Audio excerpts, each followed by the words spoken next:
Bueno, buenas tardes para todos, estimados amigos. Perdonen por la huella, pero tengo unos vecinos que ya están en plenas Navidades. Ya están celebrando y toda la cosa. Buenas tardes, Jessica, Pamela. Ok, vamos a continuar. Alfredo, René, igual, buenas tardes, Juan Erges. Bueno, ahí ya varios están saludando. Em,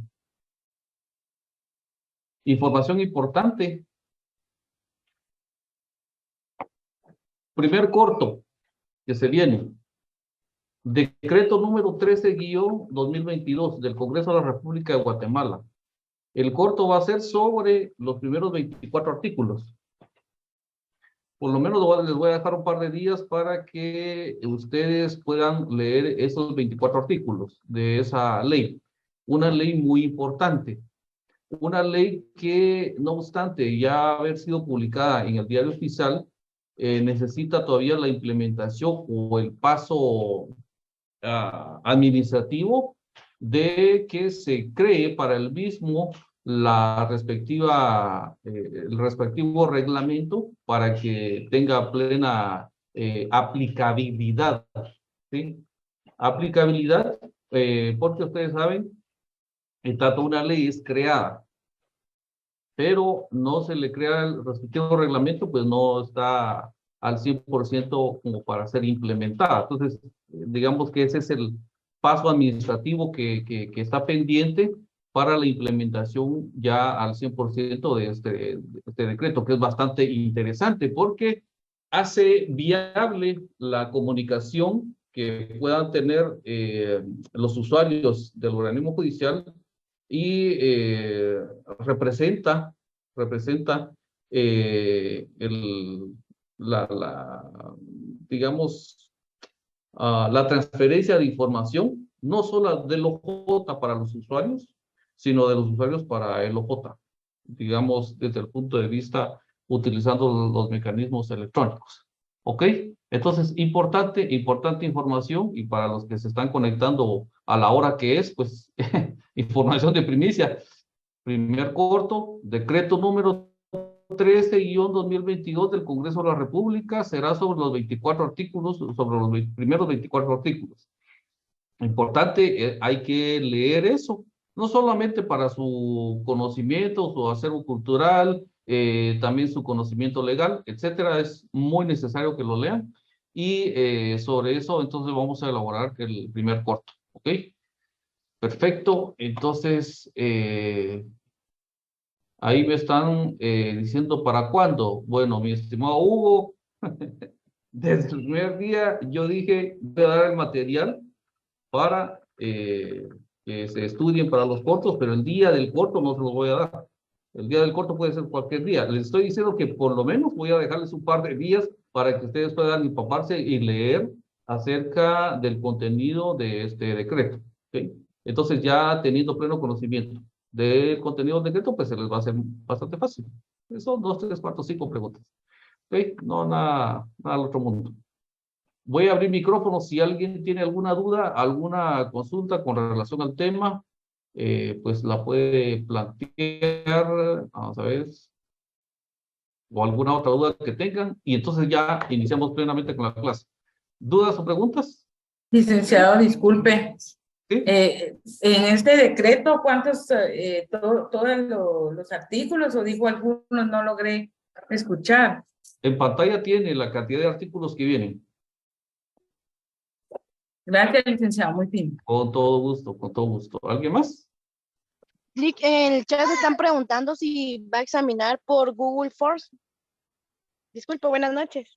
Buenas noches. Sí, interesante pregunta. Sí, vamos a utilizar Google Forms. Bueno, Lick, La respuesta gracias es sí. Gracias, Ok. Lick. Ok, ¿alguien más? Yoli, buenas noches. Sí, buenas noches. Gusto en saludarlo. Perdón el tema de hoy, ¿cuál será? Para por si por la primera vez. Ahorita vamos a entrar a eso. Ahorita se lo voy a decir. ¿Alguien más? ¿Solo? Va, perfecto. Iniciamos entonces, chicos. Vamos a ver. Por favor, si desean participar, levantan la manita digitalmente y con gusto les doy la palabra. ¿Ok? El tema para el día de hoy. El día de hoy estamos platicando, estamos conversando, estamos siguiendo con el tema de los periféricos de entrada y los periféricos de salida. Ese es el tema para hoy. Periféricos de entrada y periféricos de salida. ¿Ok?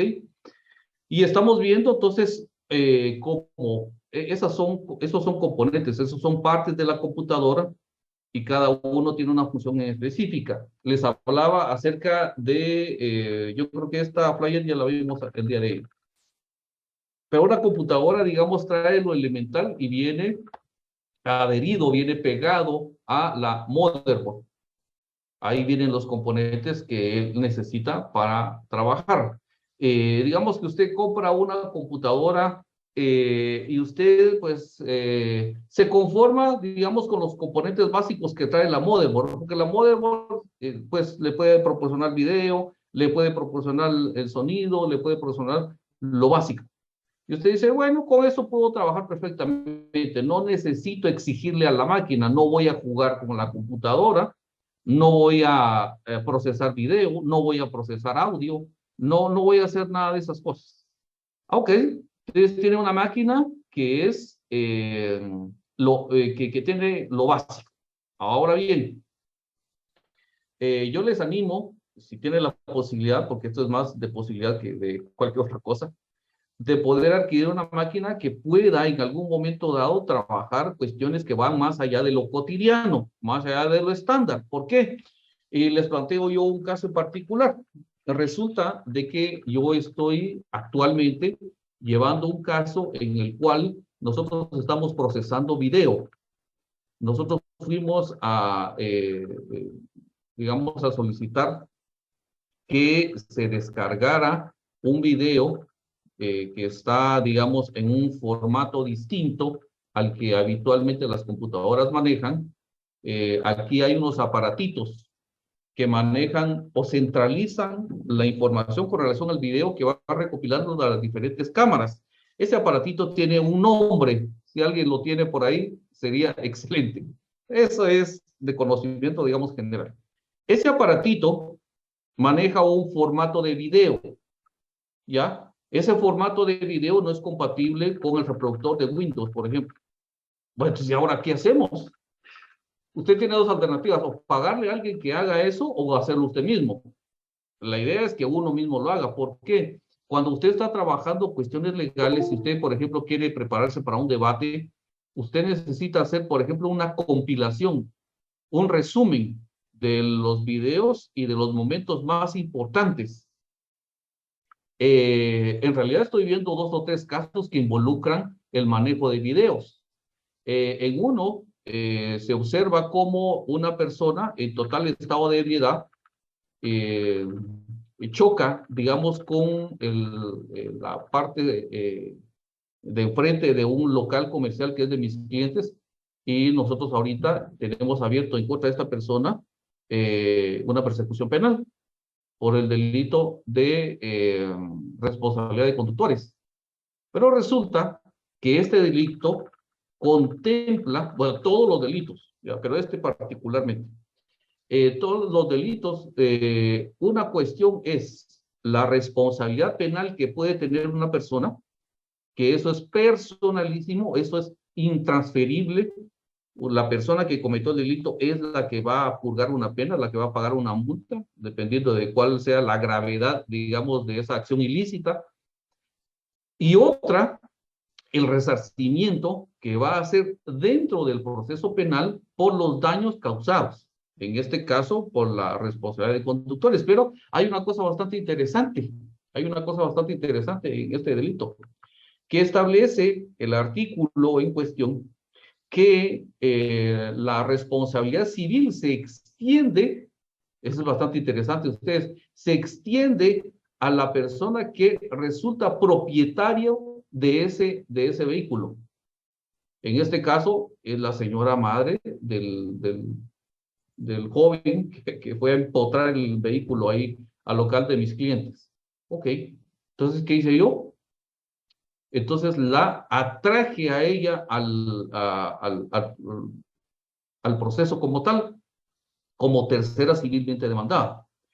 Y resulta que ahora, dependiendo de lo que se determine ya dentro del proceso, el hecho de que se establezca el monto que según la jueza va a tener que resarcir por daños, por todo los daños que se hicieron, ella es solidariamente responsable con la persona que estaba manejando ese día. Por eso es tan importante, hablando otra vez de los vehículos, que cuando ustedes hagan una compra ahorita no dejen el traspaso al tiempo. No lo dejen al tiempo, mis estimados. Hagan el traspaso de una vez. ¿Por qué? Porque así se evitan de posteriores problemas. Eso puede ser digamos en este caso, de responsabilidad de conductores, pero pueden haber otros delitos en los cuales se involucra, digamos, un vehículo. Entonces, es más delicado todavía. No voy a decir que este no sea delicado, es bastante delicado, por lo que representa para la persona que ni siquiera estaba manejando. La mamá no estaba manejando ese día el vehículo, ella estaba, no sé, tal vez en su casa tranquilamente durmiendo, y ahora resulta que ahora ella es solidariamente responsable del pago que una jueza vaya a determinar en un momento determinado y que tenga que desembolsar esa plata. Entonces, es bastante interesante. Bueno, pero ¿cómo se llegó a la conclusión? ¿Cómo llegamos nosotros a demostrar la acción ilícita? Por medio del video. Por medio del video. Y nosotros, bueno, digo nosotros, eufemísticamente hablando, pero en este caso, este servidor se dio la tarea de compilar, de hacer un resumen para el día de la presentación que se tiene de las pruebas, el diligenciamiento de las pruebas. Y entonces yo hago un extracto que le dé a la jueza en este caso toda la información de primera mano y de manera visual, ¿sí? Entonces, ¿pero cómo lo puedo hacer? Bueno, para eso necesito yo apoyarme en programas que para procesamiento de video, para procesamiento de sonido, ¿sí? Que como les digo, podría contratar a alguien y pagarle y que lo haga alguien más, pero bueno, yo prefiero hacer yo las cosas y pues gracias a Dios no se necesita un conocimiento tan extenso y se pueden hacer, digamos, presentaciones bastante profesionales. Recuerdo que cuando yo empecé a trabajar en mis primeros años con un doctor en Derecho. Y él me dijo, mire, ¿será que podemos trabajar con unas presentaciones de PowerPoint? En PowerPoint se pueden hacer presentaciones bastante sofisticadas, muy buenas. Y pues estuve en varios debates y yo estaba a cargo, digamos, de la presentación que se hacía de el material audiovisual que se presentaba en las audiencias. Y pues me pagó muy bien, dicho sea de paso. No me lo esperaba que me pagara de esa manera. Me pagó muy bien eso. Entonces, todo conocimiento que ustedes puedan tener y que haga la diferencia entre ustedes y el que está a la par, eso significa para ustedes una ventaja competitiva. Y con la ventaja competitiva viene, y de igual manera, obviamente, una ventaja económica para ustedes. Ya, con eso les digo, todo conocimiento que ustedes puedan tener de cualquier tema les va a servir, yo sé por qué se los digo en el ejercicio, todo sirve, todo sirve. Bueno, vamos con la siguiente.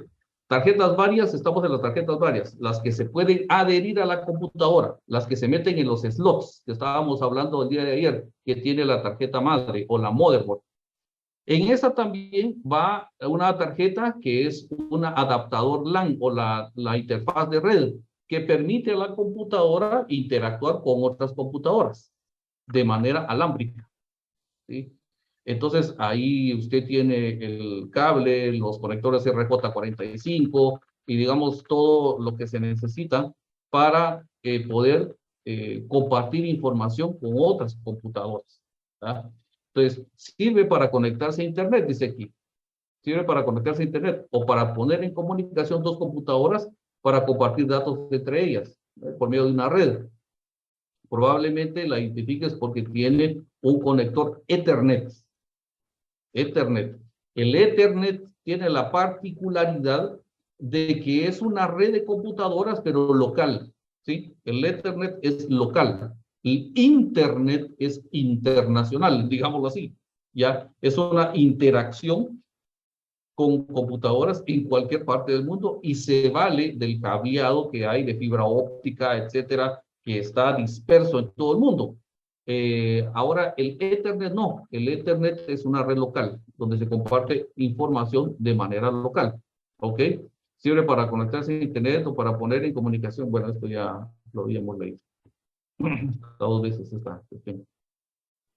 Tres veces.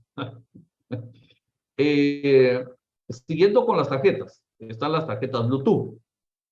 La particularidad de la conexión Bluetooth es una conexión inalámbrica. ¿Sí? Pero eso todos lo sabemos. Pero ¿cuál es la diferencia que hay entre el Bluetooth y el Wi-Fi? Bueno, el Bluetooth es un protocolo de comunicación inalámbrica en la cual nosotros vamos a conectar a nuestra computadora diferentes componentes que nos van a servir. Un teclado, un mouse, bocinas incluso, etcétera. Las laptops traen estos componentes y sirven para que la computadora localmente, otra vez, localmente, pueda interactuar con algunos componentes que no están unidos a la computadora por un cable, ¿ya? Sino que están separados de ella y se valen de una señal inalámbrica para que haya esa comunicación, ¿sí? Esa es la diferencia que hay. Ahora, con el Wi-Fi, ¿qué diferencia hay? El Wi-Fi es para otra cosa. La tarjeta Wi-Fi o las redes inalámbricas entre dispositivos, la red interna o el Internet por medio de un enrutador inalámbrico conectado a un módem. Entonces, ¿para qué nos sirve el Wi-Fi? Cuando hablamos de Wi-Fi, otra vez nos estamos refiriendo a un protocolo de comunicación inalámbrica, pero esta vez no es para trabajar localmente. ¿Sí? Digamos, localmente me estoy refiriendo a que vamos a conectarle la computadora interfaz de comunicación, que puede ser un teclado, un mouse. No, en este caso es para buscar una señal. ¿Sí? En este caso estamos buscando una señal. Puede ser una señal de internet. Por medio de un enrutador inalámbrico conectado a un módem. El enrutador inalámbrico precisamente es la carretera sobre la cual va a transitar toda la información de ida y de venida que la computadora va a estar transfiriendo y recibiendo y se va a valer entonces de un módem para que esa información ya salga totalmente a cualquier parte del mundo, ¿sí? Porque obviamente ya estamos hablando de una conexión de Internet, donde están interconectadas un montón de computadoras, ¿ya? En su momento vamos a ver qué es específicamente Internet, de qué se vale la Internet, cuáles son digamos, los inicios, etcétera. Bueno, todo eso lo vamos a ver ya más puntualmente más adelante. Seguimos con las tarjetas que van adheridas o las podemos adherir a la motherboard. En el entendido, y aquí recalco otra vez en el entendido, de que la motherboard puede ser que ya traiga una tarjeta de audio incorporada, pero resulta de que nosotros necesitamos una tarjeta de video más sofisticada, que tenga más aplicaciones, en la cual nosotros podamos tener una limpieza de sonido que es superior a la que habitualmente trae una motherboard, ¿sí? Dice la flyer, también las tienen integradas en la motherboard, aunque para una radio o un estudio de producción es necesario contar con una tarjeta independiente de audio.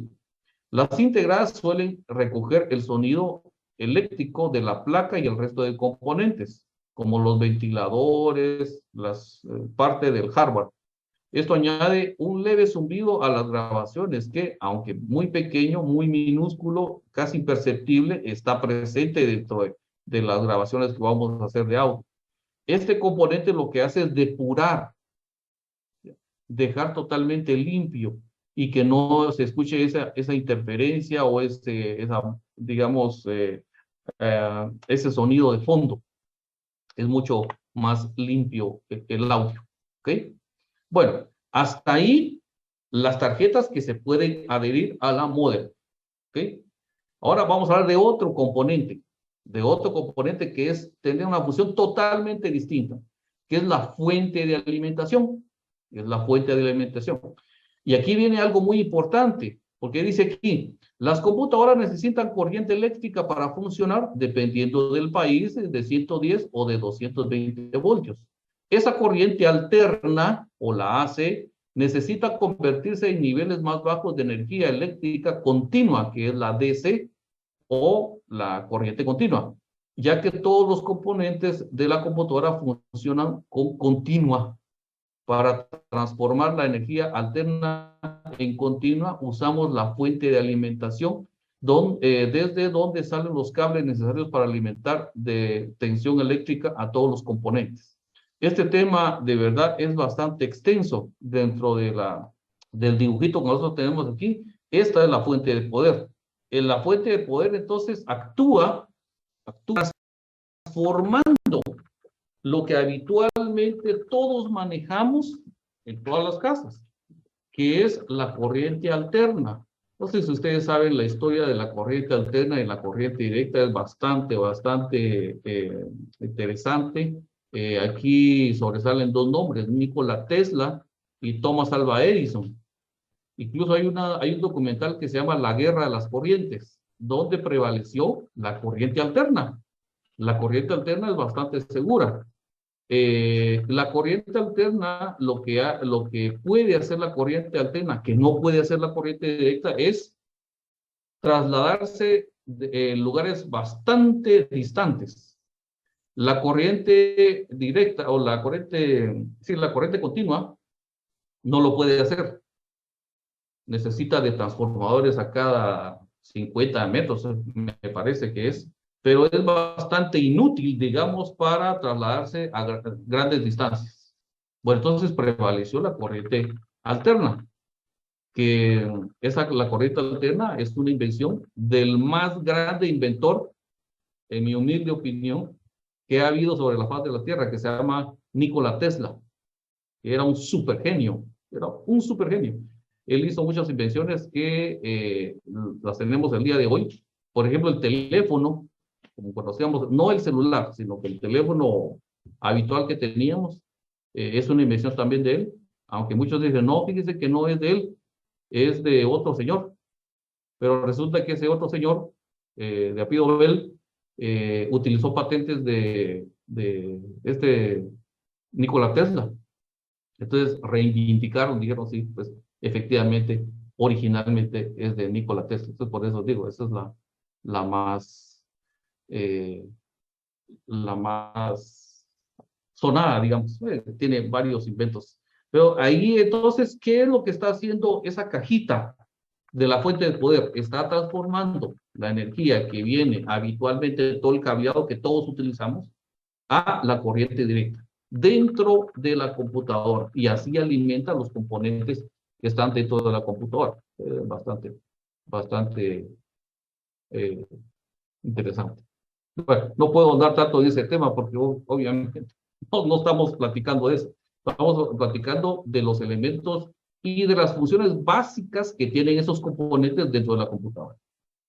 Ok, siguiendo con las partes de la computadora, nos encontramos con las unidades de lectura. De las unidades de lectura podemos hablar de una gama enorme.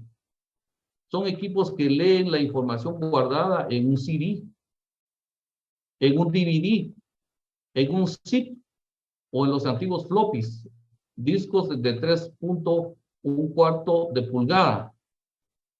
Me atrevería yo a decir que todos los que estoy ahorita interactuando por medio de esta plataforma, si mucho han de conocer CD, el DVD, el zip, no creo que lo hayan conocido ustedes. Los floppy, mucho menos. Los discos de 3.1, mucho menos todavía. Esos son más antiguos. Y así podemos irnos para atrás. con otros tipos de componentes que servían y que hacen ahora las de USB. Ahorita en una USB usted puede cargar fácil 120 gigas, fácil. Ahorita la capacidad que tienen esas unidades de almacenamiento son enormes. Incluso, bueno, más adelante vamos a hablar de los discos duros. ¿Cómo es de que incluso la tecnología que utiliza los discos duros es muy distinta a la que se utilizaba anteriormente? Pero no me quiero meter todavía a eso. Ahorita estamos hablando de los CDs y los DVDs y los ZIP, que son unidades en las cuales se almacena información.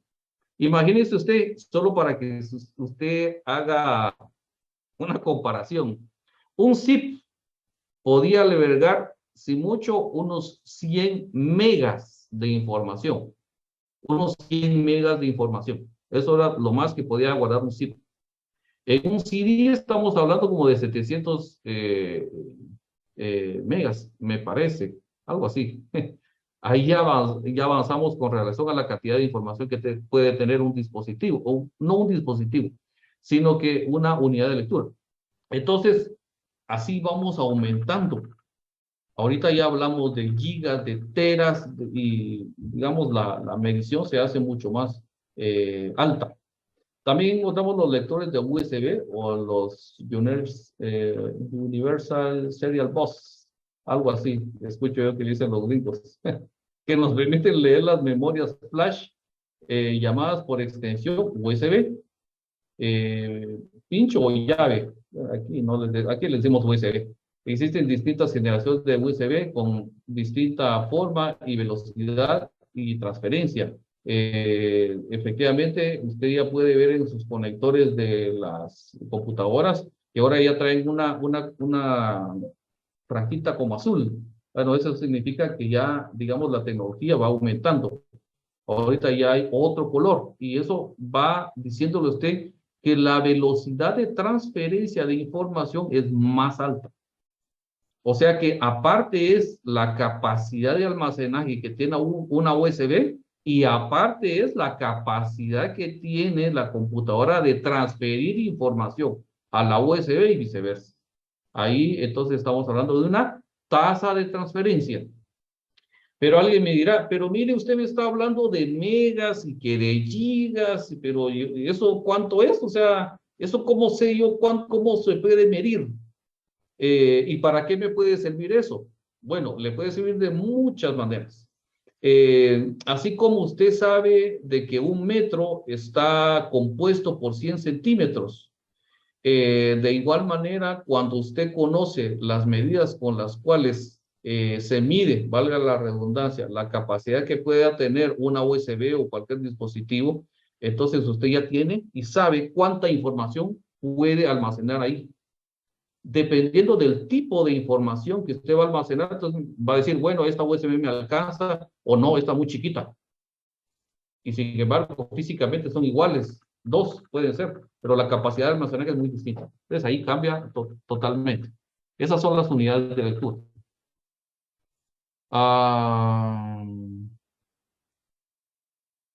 Ahí están diciendo que regresa a las 6. Ahí está. Fuente de alimentación. Hagan ahí la captura de pantalla y nos vamos para la siguiente. Sí, ok. Pues ahí está. Perfecto, chicos. También encontramos los lectores web, esto ya lo hablamos. Solo aquí aumenta algo con relación a la información que estaba anteriormente. También podemos encontrar, sobre todo en las laptops, lectores de tarjetas SD en sus versiones grande, mini o micro, que son las que están aquí en la imagen. Esas usted ya puede interactuar con la computadora y la puede utilizar en su teléfono. De hecho, son, digamos, prácticamente son extensiones de la capacidad de almacenaje interna que puede tener un teléfono. ¿Por qué? Porque ahí usted ya puede tener 2, 3 tarjetitas de esas, hacer la transferencia de fotos, pues, y también algo bastante interesante, la tendencia es a que todos estos dispositivos de almacenaje se vayan quedando por un lado. Obviamente todavía falta mucho para eso. Y privilegiar la transferencia inalámbrica. O sea, todo va a ser inalámbrico, toda la transferencia de información va a ser inalámbrica. Por eso les decía yo también la utilización de la nube, esa famosa nube que nosotros decimos, bueno, ahí ha de estar flotando la información, mis fotos y todo lo que yo tengo almacenado, pues por ahí ha de estar flotando. No, eso está almacenado en un servidor que está en alguna parte de este mundo. Ok, discos de almacenamiento. Pero cuando hablamos de discos de almacenamiento, estamos hablando de almacenamiento interno de la computadora. Aquí vamos a hablar de unos discos duros que se utilizaban. Bueno, hay muchas computadoras que utilizan todavía. Me parece que la mía todavía tiene un disco de esos. Dice, en ellos se guarda toda la información y programas, el sistema operativo, ya sea Linux, Windows, Mac, las aplicaciones de software para escribir, dibujar, editar audio. También en los discos duros se guardan los textos, archivos musicales, fotos, videos. A mayor capacidad, mayor número de datos guardados en la misma unidad. Bueno, y ahora, ¿cómo podemos saber si un disco duro, cómo tener la medida y saber exactamente cuánta información podemos guardar en un disco duro en particular? Y aquí les invito yo, para aquellas personas que suelen decir, es que a mí la tecnología me atropella. No, no, no digan eso. Eso les decía yo ayer. No se pongan paradigmas. No. La tecnología ahora, los programas, son tan intuitivos que alguien lo mencionaba ayer. Niños pequeños. ¿Y qué hace? ¿Qué mueve a un niño pequeño a estar manipulando una pantalla de un teléfono? Simple, curiosidad, así se llama. Y en la medida que se le dé rienda suelta a su curiosidad intelectual, en esa medida usted va a obtener más conocimiento. Solo de esa manera, no hay otra. Yo mismo animo a mis papás, y cuando mis papás, yo les digo, por favor, mándenme su ubicación por WhatsApp. No sé cómo se hace, pues yo les enseño cómo así se hace. Se meten aquí, hacen esto y ya. Entonces, eso evita complicaciones. Y ahí les estoy enseñando yo a cada rato a utilizar las herramientas que quizá para nosotros son básicas, de utilización normal todos los días, pero para algunas personas no. Entonces, obviamente hay que tener un poquito de paciencia, pero después dicen, que sí es bien fácil. Exactamente, es fácil. Lo único es que usted no le dio rienda suelta a su curiosidad intelectual, a su niño interno. Deje salir a su niño interno. El niño interno se va a encargar de buscar ahí información.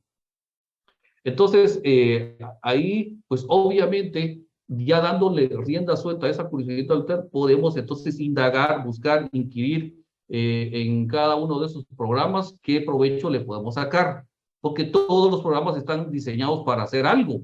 Entonces, depende de nosotros sacarles el provecho necesario. Incluso yo les mencionaba al principio del curso, hay muchas herramientas en la Internet de las cuales uno puede echar mano. Por ejemplo, bueno, en algún momento, ya tal vez cuando estemos terminando el curso, les voy a decir yo cuáles son las herramientas que habitualmente utilizo yo para, por ejemplo, revisar trabajos que ustedes mismos me presentan, para revisar plagio, para revisar, digamos, de manera rápida bastantes documentos. Precisamente eso lo hago yo en la Facultad de Ingeniería con los patólogos que están estudiando para ingenieros. Y ahí, digamos, utilizamos esas herramientas de búsqueda de información, de confrontación de información. O sea, hay muchos protocolos que se pueden utilizar para indagar, para buscar dentro de archivos electrónicos cualquier información que usted quiera. Aparte, obviamente, los motores que existen y que habitualmente utilizamos como Google, que Google de verdad es una maravilla cómo funciona. Si nos da tiempo, les voy a platicar también un poquito de eso. Ojalá que nos dé tiempo. Pero bueno, ahorita estamos en lo básico. Disco duro. Ok, eso es un disco duro.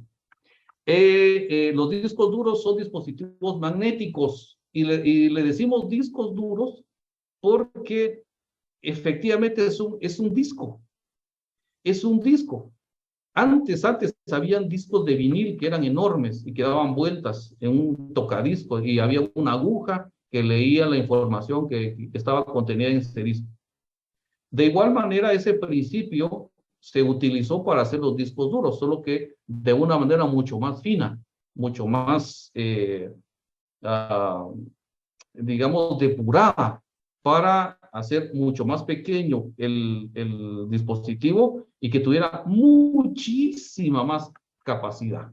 Los discos duros son dispositivos magnéticos, dice la flyer, guardan la información de manera digital y están hechos de aluminio. Un disco duro se puede borrar y escribir cientos de veces. Los discos duros o hard disk tienen detrás dos tipos de conexiones. La primera es el cable de corriente, que todos necesitan la corriente para funcionar, que viene directamente a la fuente de alimentación o a la fuente de poder. Y la segunda es el cable que lo conecta a la placa madre o a la motherboard. Este puede ser de dos tipos. Cable IDE. El cable IDE era un cable más largo que tenía varias puntitas, 25 pines. Y los nuevos modelos SATA, que son con conectores mucho más pequeños. Que los conectores SATA son mucho más pequeños, son mucho más prácticos y se pueden y se conectan directamente a la motherboard. Incluso ahorita hay algunas motherboard que van a utilizar o que están utilizando otro tipo de conexión que hace más rápida la transferencia de información, que ya ni siquiera es el cable SATA, sino que es otro tipo de cable. El puerto M2, están diciendo ahí. Sí, el puerto M2. Sí. Digamos que se están creando ahorita muchos formas de comunicación de las computadoras. Por ejemplo, las Mac también utilizan otro protocolo de comunicación y lo que se busca es que la transferencia de información sea mucho más rápida. ¿Ya? Eso es lo que se busca al final de cuentas. Ok, entonces dentro del disco duro como tal hubo una evolución. Pasamos del disco duro, que es literalmente un disco, a una placa, lo que hay ahora, que es el famoso SSD. En vez de discos rígidos, las computadoras más nuevas o las computadoras nuevas tienen unidades de estado sólido, que son las SSD. Son memorias flash, como las que utilizan las USB o pinchos. Son menos sensibles y más rápidas que los discos duros convencionales. Es la famosa SSD. ¿Cómo funcionan estos discos duros? Resulta que ellos lo que tienen son celdas de almacenamiento. Es más cara esa tecnología, pero es mejor. De hecho, ahorita le voy a dar la palabra a Mirna Juárez. De hecho, se aconseja que cuando usted compre una computadora y usted busque tener una mayor eficiencia en la computadora, que el disco duro donde está instalado Windows y donde estén instalados los principales programas que van a funcionar en su computadora, estén instalados en la SSD, no en el otro tipo de disco. ¿Por qué? Porque este disco es mucho más rápido en cuanto a la transferencia. Vamos a ver. Por favor, Mirna, dime. Buenas noches. Bueno, Una duda. Últimamente me han dicho que ya venden los discos para cambiarle como que el disco a la computadora para una computadora que uno tenga para poner discos con más capacidad de memoria. No sé si serán esos que usted está mostrando. ok. Bueno, gracias por la interacción. Esos SSD son los de estado sólido, ¿verdad? ¿O Así son es. otros? Así es, los SSD son los de estado sólido, son los que trabajan por medio de celdas. Ahora, Noé Eduardo. Noé Sí, Eduardo. buenas noches. Buenas noches. Buenas noches, compañeros. Sí, hay esa situación de que dice la compañera, sí venden los discos sólidos. Yo en el 2019, comenzando la carrera, tuve un accidente y cargaba mi computadora portátil. Entonces, Y en el accidente, pues, ya no encendió.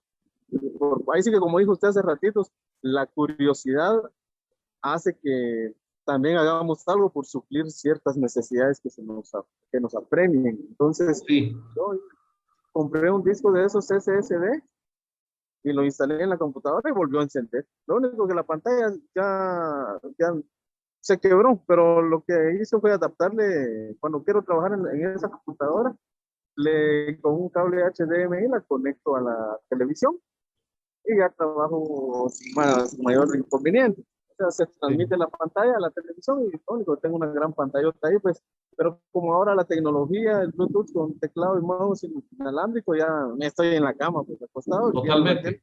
Sí, trabajando. sí, Entonces, pero totalmente. hay una gran diferencia entre esos dos discos que usted menciona, el HHD y el SSD. En el disco SSD quizá no se me hubiera arruinado el disco duro, porque soportan más los golpes comparados con esos HD, creo que son, los Star Drive Disk, porque son mecánicos. Yo me tuve la curiosidad por querer desarmarlo, pero me di cuenta que es mecánico, tiene una situación adentro que hace girar un disco, es un disco pequeñito que tiene adentro de ese disco duro. Entonces, y el lector, que también es una agujita. Entonces me di cuenta que realmente entre el Bueno, SSD y el HDD está mejor el SSD, pues SSD, sí. en Muy 16 amable. segundos. En Gracias. 16 segundos carga Windows. Eso depende de muchas cosas. Ahorita voy a Sí, explicarles eso. Gracias, gracias Noé. únicamente. Walter Chavalé. Philip, buenas noches. Buenas noches. Sí, yo hace unos meses hice el cambio a disco SSD y sí, es una gran diferencia. O sea, yo sí le recomiendo a los compañeros que puedan y tengan la posibilidad de poder hacer su cambio. Y es una gran diferencia y sí, ahorra uno tiempo, ¿verdad? Al trabajar con este tipo de discos. Totalmente. Muchas gracias. Gracias, compañeros. Buenos aportes. Mire, pues, fíjese que es bastante interesante que se los voy a poner un ejemplo con un vehículo que, digamos, tal vez es más fácil de entender. Por ejemplo, yo puedo comprarle a mi vehículo, pero resulta que mi vehículo es un vehículo pequeño, es modelo bastante ya atrasado, pero yo le estoy comprando a ese vehículo llantas, ¿ya?, de alto rendimiento, ¿ok? Yo le estoy comprando llantas de alto rendimiento, ¿ok? Tengo buenas llantas en mi carro, pero resulta que el motor es 1.5, 1.6. El motor es pequeño, no le voy a sacar el jugo a esas llantas. Entonces, el consejo es, si ustedes pueden, porque digamos que una cosa pide otra, yo le voy a cambiar a SSD, a mi computadora, pero resulta que todavía yo noto que está bastante lenta. Ah, no, puede ser de que sea la memoria RAM. Yo necesito aumentar memoria RAM. Hay distintos, yo no me dio tiempo de platicar de eso, la memoria RAM, pero hay distintas generaciones de memoria RAM. Dependiendo del tipo de memoria que acepte mi motherboard, porque eso es otra cosa. Mi motherboard está capacitado o tiene la capacidad de poder recibir en sus slots cierto tipo de tarjeta de memoria RAM. Pero como todo va evolucionando, hay diferentes tipos de memoria RAM. Yo no le puedo comprar una memoria RAM de última generación a un motherboard que ni siquiera no lo va a entender. Va a decir, usted me acaba de conectar algo, pero no sé ni qué es. ¿Por qué? Porque ya son incompatibles, ¿sí? Entonces ahí es donde usted tiene que saber qué memoria puede tolerar, aceptar su motherboard y entonces aumentarle esa memoria o buscar el tipo de memoria RAM que sí acepta su motherboard, ¿sí? Ahora, de lo que mencionaba el compañero, se tarda 16 segundos en encender la máquina, pues qué bien, pero ahí estamos hablando de la sumatoria de varias cosas, de la RAM que tiene, del tipo de disco duro, del tipo de Windows que tiene, etcétera. O sea, son muchos elementos los que van ayudando para hacer más ágil su computadora. Pero excelentes aportes, efectivamente, en la medida en la cual nosotros actualizamos componentes, en esa medida, entonces nosotros vamos a ver las mejoras, obviamente, en el desempeño de nuestras computadoras. Ok, nuevamente voy a dejar ahí y si alguien quiere participar, con todo gusto, ahí levanta la mano. Ah, ahí está, don Armando. Ahorita le voy a dar la palabra, espérenme un segundo. Sí, dígame, don Armando. Buenas noches, ingeniero. Buenas Nada noches. más, precisamente eso le iba a comentar en cuanto a la tarjeta madre, ¿verdad? Que no es lo mismo, por ejemplo, una computadora de escritorio que una portátil, por ejemplo, ¿verdad? Entonces, entiendo que para cambiar algún tipo de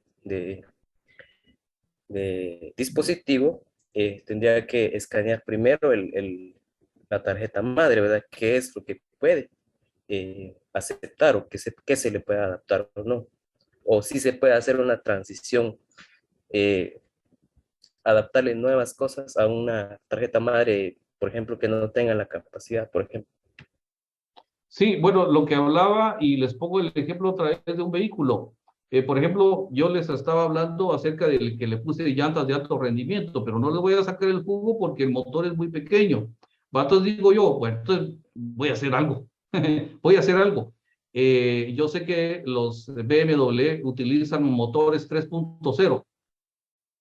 O sea, son motores mucho más grandes. Ah, bueno, entonces le quito el motor que tiene mi carcachita y le voy a meter un motor 3.0. ¿Será que me va a funcionar?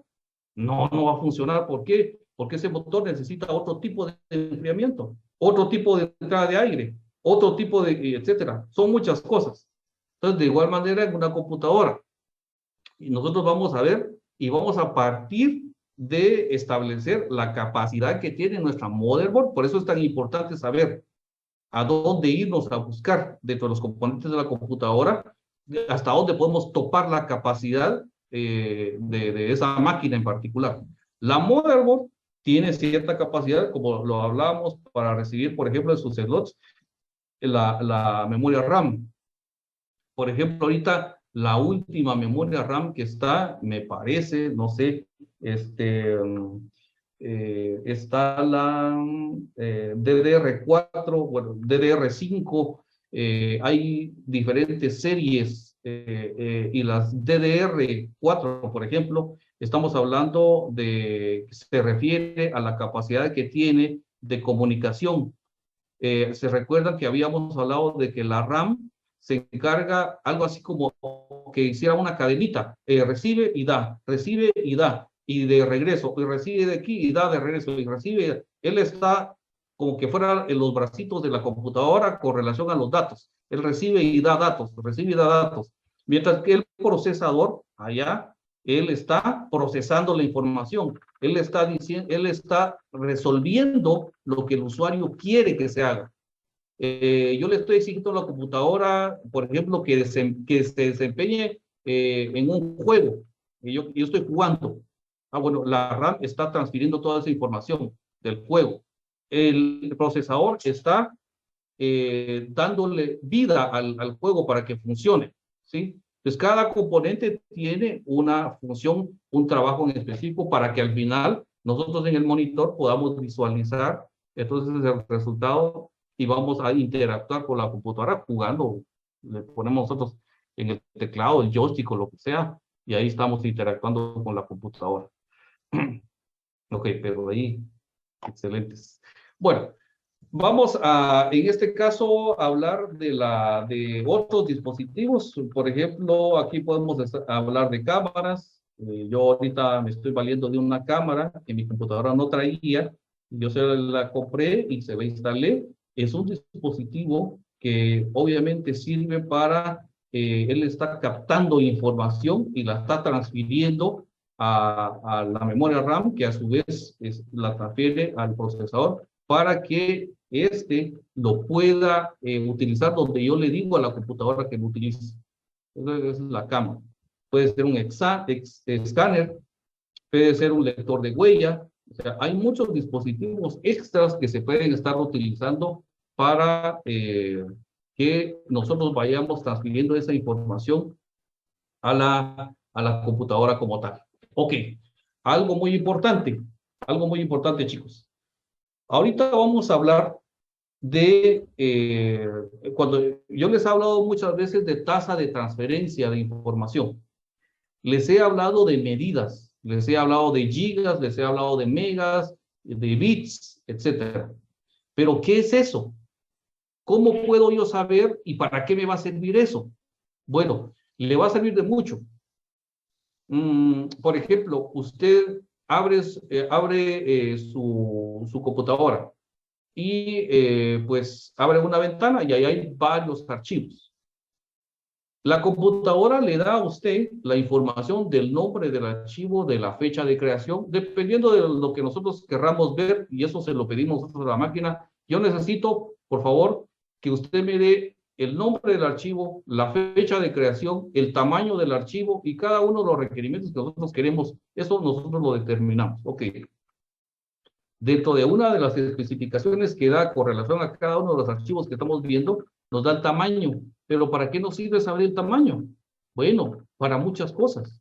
Nosotros podemos condensar información, podemos empacar información sin degradar el contenido que tiene, y podemos transferirla a otra computadora o llevarla a una USB o lo que sea.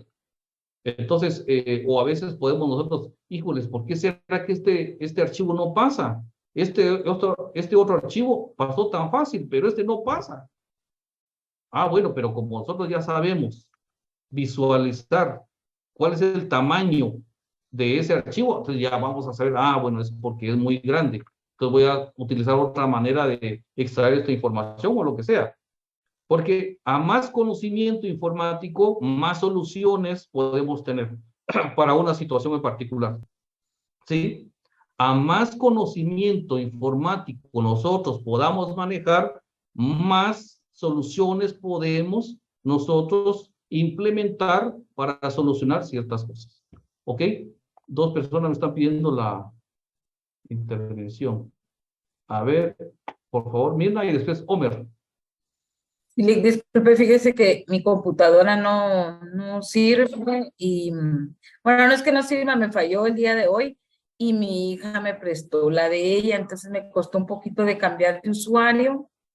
Entonces, si fuera tan fino de compartirme las 2 o primeras diapositivas, porque por estar componiendo eso no le pude tomar la pantalla.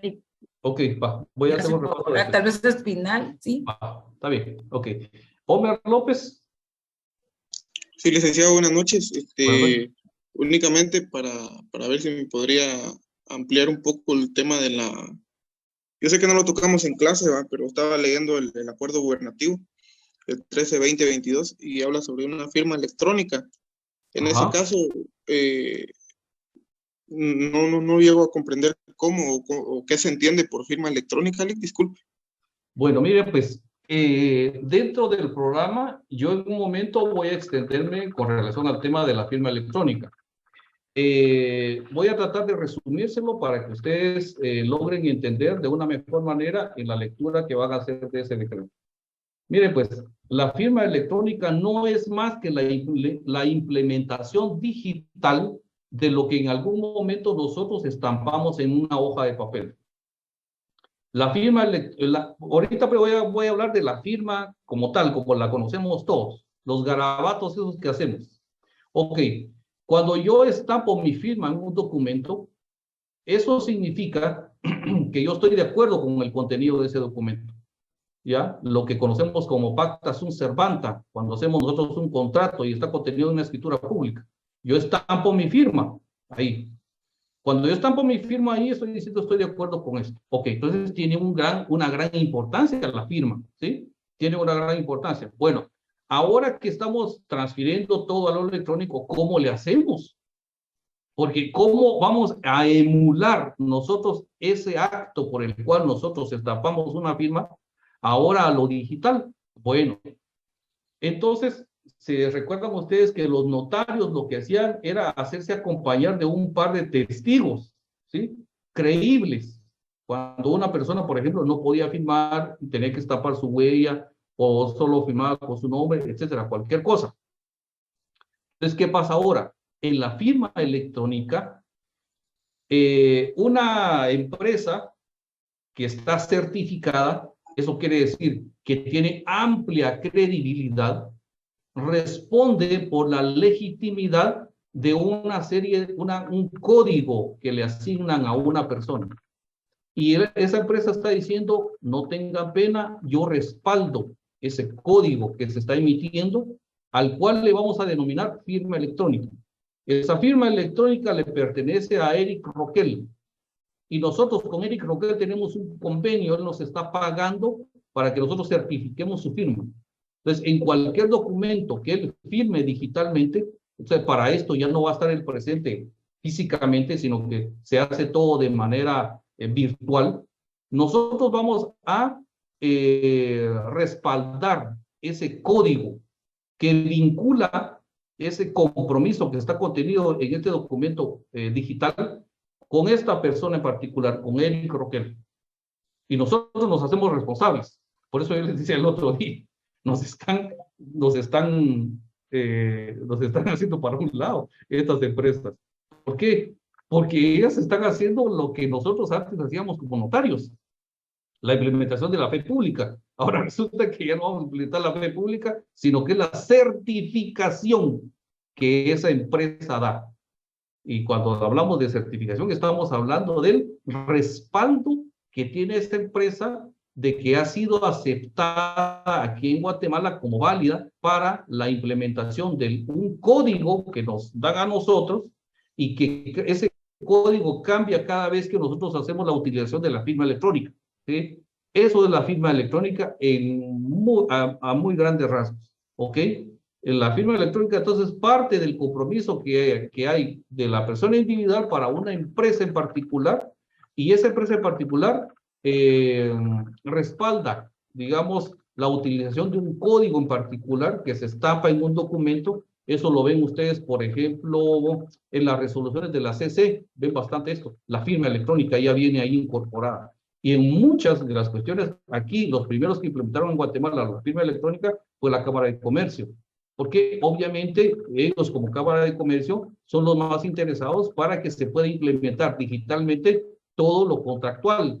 Y obviamente a ellos les iba a ayudar esto. Por eso es de que es tan importante la firma electrónica. Ahora, lo que se pretende con todo esto, todas estas disposiciones de parte del gobierno es universalizar, generalizar la utilización de la firma electrónica y que todos podamos utilizar la firma electrónica, ¿sí? De tal manera que ya no necesariamente nosotros tengamos que estar presentes ante a una autoridad o algún notario, sino que digitalmente sea aceptado ese documento como totalmente válido y vinculante. Eso es, en resumidas cuentas, lo que es la firma electrónica. En su momento vamos a hablar más largo y tendido de la firma electrónica, sus antecedentes, qué tipo de firma electrónica hay, etcétera. Y eso ya lo vamos a hablar ya mucho más adelante en el curso. ¿Ok? Bueno, son las 19 horas, chicos. Algunos me estaban pidiendo la palabra, por favor, guarden sus preguntas, sus inquietudes para el día de mañana y seguimos el día de mañana. No se les olvide.